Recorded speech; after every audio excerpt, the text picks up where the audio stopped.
അതെ ചേട്ടനായിട്ട് തോന്നിക്കാൻ വേണ്ടി ഗാംഭീര്യത്തിലൊക്കെ സംസാരിക്കണം.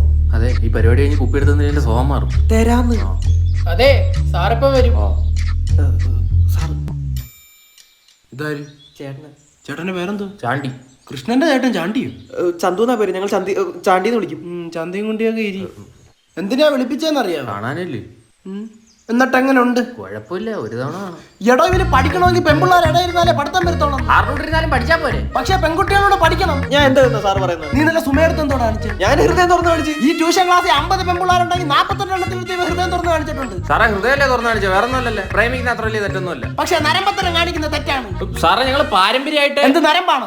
അല്ലെന്ന് തറവാടികളാന്ന്. സാറേ ചായ. സാറേ ഇവനെ പറ്റി എനിക്ക് പറയാനുണ്ട്. എന്തോന്ന്? കഴിഞ്ഞ ആഴ്ചത്തെ ടെസ്റ്റ് പേപ്പറിൽ കൂൾ ഓഫ് ടൈമിൽ കൂൾ വെച്ചിരുന്നവനെ. അത് സാറല്ലേ പറഞ്ഞു ഒന്ന് കൂളായിട്ടിരിക്കാൻ. എന്നിട്ട് ഇത് എന്തുകൊണ്ട് എന്റെ അടുത്ത് നേരത്തെ റിപ്പോർട്ട് ചെയ്തില്ല? ഞാൻ സാറിന്റെ അടുത്ത് പറയാമെന്ന്. അപ്പൊ സാറ് സ്റ്റാഫ് റൂമിൽ ബിന്ദു ടീച്ചറായിട്ട് മറ്റേ പരിപാടി, എന്തോ പരിപാടി? Paper correction. കറക്ഷൻ ഇനി ഇവനിവിടെ പഠിപ്പിക്കാൻ പറ്റത്തില്ല. സാറേ ഇവന്റെ ഭാവി. അവന്റെ ഭൂതം പിശാച് മോറൻ. സാറേ ഇവന്റെ അച്ഛൻ. അപ്പൊ നിന്റെ അച്ഛൻ ഇല്ലേ? അത് എന്റെ ഇവന്റെ അച്ഛൻ കിടപ്പിലാണ്. ആകെയുള്ള പ്രതീക്ഷ ഇവനാണ്. അപ്പൊ നിന്നെ ഞാൻ അപ്രതീക്ഷിതമായിട്ടുണ്ടായതാണേ. സാറേ ഇതാ ഇവന്റെ അച്ഛൻ പുറത്ത് പോയിട്ടുണ്ട്. സാർ ഇന്നലെ പറഞ്ഞോണ്ട് പേരൻസ് ഗ്രൂപ്പ് ഇട്ടായിരുന്നു. കിടപ്പിലാന്നല്ലേ പറഞ്ഞു? ഇങ്ങോട്ട് ഇറങ്ങാൻ നേരത്ത് ചോറ് കഴിച്ചിട്ട് കിടക്കുമായിരുന്നു. ഇനി എണീറ്റാ എന്തോ. മിറാക്കളെ. അപ്പൊ അതിന്റെ എത്തിച്ചേക്കണേ. ശരി എന്നാ വാങ്ങിച്ചു.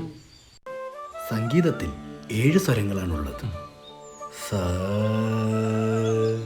ഷഡ്ജം, രീ, ഋഷഭം. ഇതിൽ നിന്ന് ഞാൻ എങ്ങനെ ലളിതഗാനം ഉണ്ടാക്കിയെടുക്കും? മധാമ, എടാ ഗാന്ധാരം, മാതളം, ഓറഞ്ച്. എടാ നീയൊക്കെ ഇവിടെ എത്ര നാളുകൊണ്ട് ഇങ്ങനെ ഇരുന്ന് മൂളുന്നറാ? മാഷ് ബ്രോ കുറച്ച് ബീറ്റുള്ള സോങ്സ് തരാൻ പറ്റുമോ? എങ്ങനെ?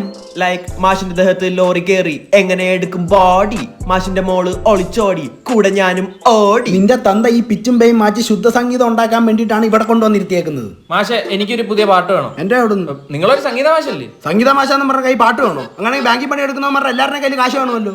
അല്ലേ മാഷ ആദ്യം കമ്പോസ് ചെയ്ത പാട്ടേതാ? അത് ഞാനും ദാമോദർ മാഷും കൂടി ഒരു പ്ലാറ്റ്ഫോമിൽ വേദി പാടിയ ഒരു പാട്ടാണ്. ആ പാട്ട് മതി ഞങ്ങൾക്ക്. അതങ്ങനെ പാടാൻ പറ്റില്ല. മാഷ ആ പാട്ട് പറഞ്ഞു തരുവാണെങ്കിൽ 6 മാസത്തെ ഫീസ് ഞങ്ങൾ ഇപ്പൊ തരും. അങ്ങനെയാണോ? ആ പ്ലാറ്റ്ഫോം നമ്പർ 1 സി ഗാഡി ആ ഗയാ. എന്താ അത് എട്ടിപ്പിടിച്ചതാ. കെട്ടിപ്പിടിച്ചോ? ആരെ? നിന്റെ തന്തേ. പാട്ട് കേക്കടാ. നോട്ട് ചെയ്യട്ട്. ഉമ്മ ഖദീജ വാപ്പ കോയ ഉപ്പ ഹീറോ ഉമ്മ മീൻകാരി സന്തോഷത്തോടെ ട്രെയിനിൽ കയറി ബോംബ് പൊട്ടി തവിടെ പൊടിയായി. മാഷെ കോപ്പി റൈറ്റ് അടിക്കത്തില്ല. ഞാൻ ഈ പാട്ട് റാപ്പ് ആയിക്കോട്ടെ. പിന്നെന്ത്? ഉമ്മ ഖദീജ വാപ്പ. ഇതെന്തോന്ന് സ്വലാത്ത? സാർ ഞാന് ഒന്ന് സഹകരിക്കാവോ?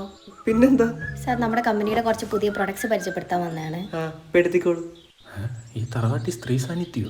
ഇങ്ങനെ വെയിലത്ത് നടക്കുന്നതൊക്കെ ബുദ്ധിമുട്ടല്ലേ? പിന്നെ സാറ് ചെലവിന് തരുമോ? വേണമെങ്കിൽ തരാം. അച്ഛാ ഇതെങ്ങനെ മോരെ പെണ്ണെ വിളിച്ചിറക്കിക്കൊണ്ടോ നിൽക്കുന്നു? ഒന്നാമത്തവനെ രണ്ടാമത്തവനെ ദേ രണ്ടും കേട്ടവൻ ഇവിടെ ഞാൻ നിൽക്കുമ്പോഴാ. എന്റെ പൊന്നുമോളെ നീ ഇവന്റെ എന്തോ കണ്ടോണ്ട്? അല്ലെങ്കിൽ ഞാൻ ജസ്റ്റ് പ്രൊഡക്റ്റ് ഈ പ്രൊഡക്റ്റിന്റെ ദൃഷ്ടി പതിഞ്ഞാ മതി. നാട്ടുകാര് പറയും പിഴച്ചൂന്ന്. ഞാൻ ജസ്റ്റ് പരിചയപ്പെടുത്താൻ. ആ പരിചയപ്പെട്ടോണ്ടാണല്ലോ ഈ കെട്ടും കിടക്കെ എടുത്തോണ്ട് ഇങ്ങോട്ട് വന്നത്. വേണ്ട ഫാത്തിമ, തർക്കിക്കണ്ട. ഫാത്തിമേ. പേരെന്തായിരുന്നു? ആരതി. ആരതിയായിട്ടുള്ള ആദ്യ രാത്രി ഞാൻ സങ്കല്പിച്ചു കഴിഞ്ഞു. നിന്നെ ഞാൻ ഈ പകല് താണ്ടിക്കത്തില്ല. ഇനിയൊരു ശക്തിക്കും ഞങ്ങൾ പിരിക്കാനാവില്ല. വിട്രോ. നിന്റെ കഷ്ടാലം മോളെ. ഞാൻ പോയി നിലവിളക്ക് എടുക്കട്ടെ. വയ്യേ. പിന്നെ ഞാൻ കൂടെ അവിടെ ഈത്തപ്പഴത്തിന്റെ കുരുകളായാ നിൽക്കുന്ന. അവന്റെ പെണ്ണിറങ്ങി വന്നോണ്ട് അവൻ കെട്ടുന്നത്. എന്ന് വെച്ച് ഞാനല്ലേ മൂത്തത്. അവളെ ഞാൻ കെട്ടിയിട്ട് മതി അവൻ കെട്ടുന്നത്. നിർത്തണ പൊട്ടന്മാരെ. ഭാരതി. ഭാരതല്ല ഇന്ത്യ. ആരതി. നീ പോടകോഴി. എന്റെ പൊന്ന് കാരണവരെ ഞാൻ എന്റെ കമ്പനിയുടെ കുറച്ച് പ്രൊഡക്ട്സ് വിൽക്കാൻ വേണ്ടി വന്നേ. അല്ലാണ്ട് തന്റെ ഓഞ്ച് പ്രൊഡക്റ്റ് വാങ്ങാൻ വേണ്ടി വന്നതല്ല. കുറച്ച് നേരം കൂടെ നിന്നാ പ്രസവിച്ചാനല്ലോ. ഒന്ന് കൂടെ നിന്നായിരുന്നു ഇപ്പൊ കല്യാണം നടന്നു പോയത്. ചേട്ടാ ഈ അച്ഛൻ എന്താ ഇങ്ങനെ? സെയിൽസ് ഗേളെ പോലും വെറുതെ ഇവിടെ